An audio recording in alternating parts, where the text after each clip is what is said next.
జై శ్రీరామ్. శ్రీమాత్రే నమః. శ్రీ గురుభ్యో నమః. 2026 సంవత్సరం ఆగస్టు నెలలో గోచారంలో ఉన్న గ్రహస్థితులు, అలాగే గ్రహస్థితులను అనుసరించి ద్వాదశ రాశుల వాళ్ళకి, ద్వాదశ లగ్నాల వాళ్ళకి ఎలాంటి ఫలితాలు ఉండబోతున్నాయి, గోచారంలో ఏమన్నా విశేష అంశాలు సూచిస్తున్నాయా, గోచారంలో ఉన్న గ్రహగతులు, గ్రహ గమనాలు ద్వాదశ రాశుల వాళ్ళకి ఎలాంటి విశేష అంశాలను ఇస్తున్నాయి, శుభత్వాన్ని ఇస్తున్నాయి, ఇందులో అన్న జాగ్రత్తలు సూచిస్తున్నాయా, ఏమన్నా మార్పులు సూచిస్తున్నాయా, అలాగే గోచర గ్రహస్థితులతో పాటు వాటికి చేసుకోవాల్సిన పరిహారాలతో పాటు మనం అన్ని సహితంగా ఇప్పుడు మాట్లాడుకుందాము. మొదటగా గోచారంలో ఉన్న గ్రహ గమనాలు, గ్రహస్థితులు. మంగళ్ వృషభ రాశిలో సంచారము. మొదటి 2 రోజులు వృషభ రాశిలో సంచారం చేస్తున్న మంగళ్ 3వ తారీఖు నుంచి, ఆగస్టు 3వ తారీఖు నుంచి మిథున రాశిలో మంగళ సంచారం ఉంటుంది. బుధదేవుడు మిథున రాశిలో ఆయన సంచారం 5వ తారీఖు వరకు ఉంటుంది. 6వ తారీఖు నుంచి మిథున రాశిలో నుంచి కర్కాటక రాశిలో బుధదేవుని సంచారం ఉంటుంది. కర్కాటక రాశిలో రవి బుధ గురుల సంచారము, రవి గురుల సంచారము మొదటి నుంచి ఉంది, స్టార్టింగ్ నుంచి. బుధదేవుడు 6వ తారీఖు నుంచి కర్కాటక రాశిలో సంచారం ఉంటుంది. రవి బుధ గురువులు ముగ్గురు కూడా 17వ తారీఖు వరకు కూడా కర్కాటక రాశిలో సంచారం ఉంటుంది. 18వ తారీఖు నుంచి రవి కర్కాటక రాశిలో ఉన్న రవి సింహరాశిలోకి ఆయన సింహరాశిలో పయనం ఉంటుంది. 23వ తారీఖు కర్కాటక రాశిలో ఉన్న బుధ భగవానుడు సింహరాశిలోకి వస్తాడు. కేతుదేవుని సంచారము సింహరాశిలో, శుక్రదేవుని సంచారం, శుక్రాచార్యుల వారి సంచారము కన్యా రాశిలో, కుంభరాశిలో రాహు యొక్క సంచారము, శనీశ్వరుడి సంచారము మీనరాశిలో ఉంది. వక్రించిన శనీశ్వరుడి సంచారము మీనరాశిలో ఉంది. ఇవి గోచారంలో ఉన్న గ్రహస్థితులు. ఈ గోచారంలో ఉన్న గ్రహస్థితులను అనుసరించి ఫలితాలని ఇప్పుడు మనం చూద్దాము. ఫలితాన్ని చూడటానికంటే ముందుగా ఈ మాసంలో గోచారంలో ఉన్న ప్రత్యేక అంశం ఒకటి ఉంది, అది మనం చూద్దాం. కర్కాటక రాశిలో 6వ తారీఖు నుంచి, ఆగస్టు నెల 6వ తారీఖు 2026 6వ తారీఖు నుంచి, ఆగస్టు 6వ తారీఖు నుంచి, అలాగే 2026 ఆగస్టు 17వ తారీఖు వరకు రవి బుధ గురుల సంచారం ఉంటుంది. ఇది చాలా మంచిది. రవి బుధ గురువుల సంచారము కర్కాటక రాశిలో అందరికీ శుభత్వాన్ని సూచిస్తుంది. ఏ విషయాల్లో శుభత్వాన్ని సూచిస్తుందో అది మనం చూద్దాం. అంటే ఇప్పుడు ఆయన మిథున రాశి, కన్యా రాశి వాళ్ళకి కూడా మంచి ఫలితాలే ఉంటాయి, ఆయన రాష్ట్రాధిపతి కాబట్టి. ఇంకా కొన్ని రాశులకి ప్రత్యేకమైన శుభం ఉంటుంది. కర్కాటక రాశి వాళ్ళకి పూర్తిగా శుభ ఫలితాలను ఆయన ఇవ్వడు కూడా, పూర్తిగా ఇవ్వలేడు. బట్ మిగతా 2 గ్రహాలు గురువు మరియు రవి వీళ్ళిద్దరు ఇస్తారు. బుధుడు పూర్తిగా శుభ ఫలితాలని కర్కాటక రాశి వాళ్ళకి ఇవ్వలేడు. ధనుసు మరియు మీన రాశి వాళ్ళకి కూడా బుధుడు ఇక్కడ కర్కాటక రాశిలో ఉంటే పూర్తిగా శుభ ఫలితాలను ఇవ్వడు. దాంతోపాటు అంతే, ఈ రాశుల వాళ్ళకి పూర్తిగా ఆయన శుభ ఫలితాలను ఇవ్వలేడు. ఇప్పుడు మనము ఈ ప్రత్యేక అంశాలతో కూడుకున్న ఈ గ్రహస్థితి అందరికీ ఎలాంటి ఫలితాన్ని తెచ్చిపెడుతుందో మనం ఇప్పుడు చూద్దాం. ప్రతి ఒక్క రాశి వాళ్ళకి కూడా విడివిడిగా మనం ఇప్పుడు మాట్లాడుకుందాం. కర్కాటక రాశి, కర్కాటక లగ్నంలో పుట్టిన వాళ్ళకి ఈ మాసం మీకు ఒక కర్టన్ రైజర్. దేనికి కర్టన్ రైజర్? ఫార్చ్యూన్స్కి కర్టన్ రైజర్. అయితే ఏ విషయంలో బాగుంటుంది? కొన్ని చిన్న ప్రతికూలతలు కూడా ఉన్నాయి కర్కాటక రాశి వాళ్ళకి ఈ మాసం. ప్రతికూలతలు ఏంటో మొదట మనం మాట్లాడుకుందాం, తర్వాత అనుకూలతల గురించి మాట్లాడుకుందాం. ప్రతికూలతలు ఏంటంటే కమ్యూనికేషన్స్ విషయంలో కొంచెం జాగ్రత్తగా ఉండాలి. ఎక్కువగా ఎవరితోటి, ఎస్పెషల్లీ డ్రైవింగ్ చేస్తూ ఫోన్ మాట్లాడకండి. ఇదొకటి, ఇదే మేజర్ ప్రతికూలత. అంటే ఇదే మేజర్. మీరు ఫోన్ డ్రైవ్ చేస్తూ మాట్లాడితే ఏదో ఒక ఇబ్బంది తలెత్తుతుంది. అంటే మీరు కారులో ప్రయాణిస్తూ ఉంటారు, ఎవరో ఒకళ్ళు డ్రైవ్ చేస్తూ ఉంటారు కదా, మీరు డ్రైవ్ చేయొచ్చు. ఒక్కోసారి డ్రైవర్ని పెట్టుకుంటే వాళ్ళైనా డ్రైవ్ చేస్తారు, లేదా మీ కుటుంబ సభ్యులైనా డ్రైవ్ చేస్తారు. అప్పుడు పర్లేదు మీరు మాట్లాడినా. అలా కాకుండా మీరు సెల్ఫ్ డ్రైవ్ చేస్తున్నారు అనుకోండి, అప్పుడు మీరు ఆ టైంలో ఫోన్ మాట్లాడితే అది మీకు చాలా ప్రతికూలతని తెచ్చిపెడుతుంది. కొంచెం కేర్ఫుల్గా ఉండండి. బుధుడు మీ రాశిలో ఉంటూ ఏ విషయంలో ప్రతికూలత ఇస్తున్నారంటే ఈ విషయంలోనే ప్రతికూలత ఇస్తున్నాడు. అలాగే మీకు కనిష్ట సోదరులు ఉంటాయి, తమ్ముళ్ళు చెల్లెళ్ళు ఉంటాయి. వాళ్ళకి ఏదో ఒక ప్రాబ్లం వచ్చి అది మీకు బాధ అనిపిస్తుంది. ఇది ఉంటుంది కాస్త.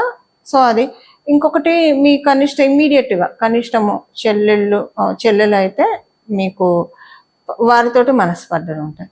ఒకవేళ మీకు ఇమ్మీడియట్ సిబ్లింగ్ తమ్ముడు అయితే వాళ్ళతోటి మనస్పర్ధలు అలా ఏమి ఉండదు కానివ్వండి, బట్ ఏదో ఇబ్బంది ఉంది వాళ్ళకి అన్నట్లు తెలుస్తుంది. అది కొంచెం మీకు బాధ అనిపిస్తుంది. కానీ ఏది టెంపరీనే, ఇదేం పర్మనెంట్గా ఉండే ఇబ్బంది అయితే కాదు. కానీ డ్రైవ్ చేస్తూ ఫోన్ మాట్లాడడం ఇది మట్టుకు కొంచెం పెద్ద ఇంపాక్ట్నే చూపిస్తుంది. కొంచెం కేర్ఫుల్గా అయితే ఉండండి. ఇది ఒక విషయంలో జాగ్రత్త ముందే సూచిస్తుంది. ఆల్రెడీ క్వశ్చన్ పేపర్ లీక్ చేసేసాం కాబట్టి కొంచెం జాగ్రత్తగా ఉండండి. అది గురుబలం బాగా ఉంది కాబట్టి, ఎంత గురుబలం ఉన్నా ఈ డ్రైవింగ్ విషయంలో ఆయన కూడా ఏం చేయలేరు. అదొకటి గుర్తెరగాలి మీరు. ఇది ఇప్పుడు డ్రైవింగ్ నేర్చుకునే వాళ్ళకి అసలు ఈ మంత్ స్టార్ట్ చేద్దాం అంటే వదిలేసేయండి, ఈ మాసం ఆపేసేయండి, నెక్స్ట్ మంత్ మొదలు పెట్టండి. మీరు ఈ మాసం మొదలు పెట్టకండి. అలాగే ఎవరైనా జిమ్ చేయాలనుకుంటుంటే షోల్డర్ పెయిన్స్ వచ్చే ఛాన్స్ ఉంది, చూసుకోండి. ఆల్రెడీ జిమ్ చేస్తూ ఉన్నారు, కొంచెం జాగ్రత్తగా ఉండండి. సో జిమ్ చేయాలనుకున్న వాళ్ళు కూడా ఈ మాసం వరకు పోస్ట్పోన్ చేసుకుంటేనే ఉత్తమం. కొత్త వెహికల్స్ కొనడానికి ఈ మాసం అనుకూలంగా లేదు, కొనకండి ఈ మాసం వరకు. నెక్స్ట్ మంత్కి పోస్ట్పోన్ చేసుకోండి. వీటి వల్ల ఇవన్నీ చేయడం వల్ల ఇబ్బందులు తలెత్తుతాయి. ఇంకా రిమైనింగ్ ఇవి చేయకుండా ఉంటే అంతా నార్మల్గానే ఉంది, బాగుంది, చాలా బాగుంది. నార్మల్ అని చెప్పడానికి లేదు, నార్మల్ అని చెప్పడం చాలా చిన్న వర్డ్ అవుతుంది. ఆదాయపరంగా బాగుంటుంది, ఆర్థికంగా అభివృద్ధి చక్కగా ఉంది. ఆర్థికంగా అభివృద్ధి బాగుంది కాబట్టి ఇంక నేను ఉద్యోగస్తులకు వ్యాపారస్తులకు అని సపరేట్గా చెప్పట్లేదు, అందరికీ బాగుంటుంది. అన్ని విషయాల్లో కూడా విద్యార్థినులకి అందరికీ కూడా చక్కటి అనుకూలమైన సమయం. బట్ కండిషన్ ఏంటి, బుధుడు మీ రాశిలో ఉండడం వల్ల ఇప్పుడు మనం తెలుసుకున్న ఈ అంశాలు, డ్రైవింగ్లో జాగ్రత్తగా ఉండడం, డ్రైవింగ్ నేర్చుకోవాలనుకున్న వాళ్ళు ఈ మాసమే నేర్చుకోవాలని స్టార్ట్ చేద్దాం అనుకున్న వాళ్ళు ఈ మాసం పోస్ట్పోన్ చేయండి. ఆల్రెడీ నేర్చుకుంటున్న వాళ్ళు కొంచెం కేర్ఫుల్గా ఉండండి. అలాగే వెహికల్స్ కొనకపోవడం, ఇవన్నీ కూడా జాగ్రత్తలు. ఈ జాగ్రత్తలు పాటిస్తే అంతా చక్కగా ఉంటుంది. ఇవి ఈ మాసం యొక్క గోచార గ్రహస్థితుల ఫలితాలు. కర్కాటక రాశి, కర్కాటక లగ్నాల్లో పుట్టిన వాళ్ళకి పరిహారం, ఏం పరిహారం చేసుకోవాలి? ఇప్పుడు మనము ఫలితాలు తెలుసుకున్నాము, దీనికి తగ్గట్టు పరిహారాలు ఏం చేసుకోవాలో ఇప్పుడు మనం చూద్దాము. కర్కాటక రాశి మెయిన్గా మనకి ఇప్పుడు పరిహారం చూడాలి. కర్కాటక రాశిలో 3 గ్రహాల సంచారము మాక్సిమం ఒక 10 days వ్యవధి, 10 daysలో ఉంటుంది, 10 days వరకు ఉంటుంది. కాబట్టి మేజర్ ఇంపాక్ట్ ద్వాదశ రాశుల వాళ్ళకి, ద్వాదశ లగ్నాల వాళ్ళకి ఇది చాలా ఎక్కువగా ఉంటుంది. ఒక 2-3 గ్రహాలు, ఒకటి కన్నా ఎక్కువ గ్రహాలు ఏదైనా రాశిలో ఉంటే ఆ రాశి యొక్క ప్రభావము, ఆ రాశి దేన్ని సిగ్నిఫై చేస్తుందో మన జన్మ జాతకంలో, దాని ప్రభావము వల్ల శుభ ఫలితాలు కావచ్చు, అశుభ ఫలితాలు కావచ్చు, ఎవరికైనా వస్తాయి, మనకు వస్తాయి. అయితే శుభ ఫలితాలు అయితే ఓకే, అశుభ ఫలితాలను తగ్గించుకోవడానికి. ఇప్పుడు శుభ ఫలితాలు అయినా సరే ఉన్న వాటిల్ని కమ్ డౌన్, ఉన్న శుభ ఫలితాలు అయినా సరే ఒకవేళ తీసుకోలేని స్థితిలో ఉంటే తీసుకోగలగడానికి చేయాల్సిన పరిహారం వచ్చేసేసి ఈ మాసం మొత్తం కూడా ఆగస్టు 1 మొదలుకొని ఆగస్టు నెల చివరి వరకు కూడా ద్వాదశ రాశుల వాళ్ళు, అలాగే ద్వాదశ లగ్నాల వాళ్ళు లలితా చాలీసా చదువుకోవడం. మనకి గోచారంలో కర్కాటక రాశి అంటేనే చతుర్థ స్థానం మాతృస్థానం, మాతృవడి.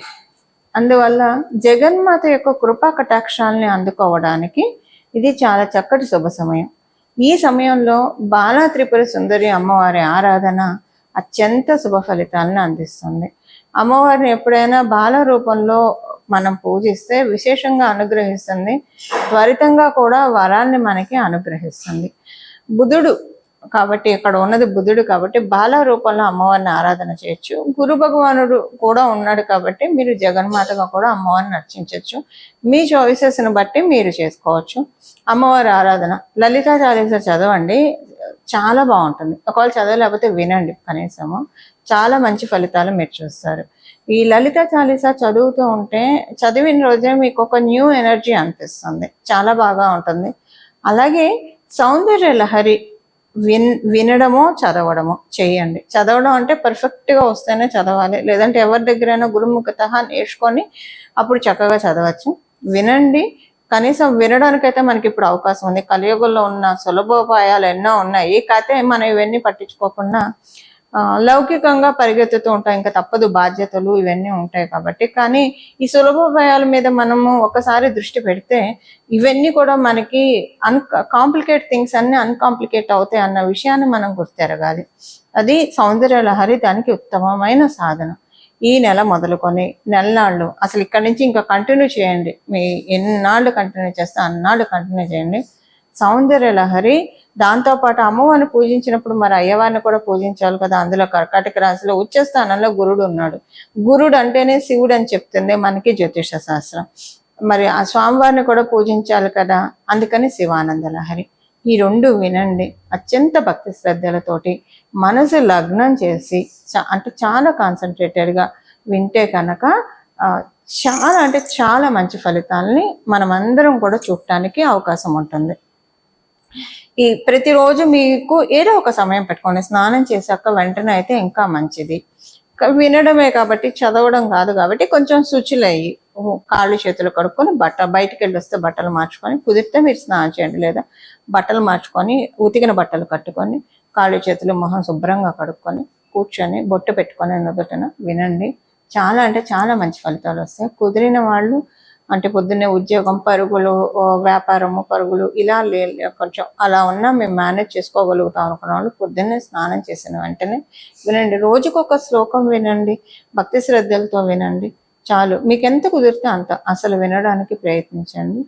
దీంతో ఎంతో మంచి మార్పులు మీరు చూస్తారు.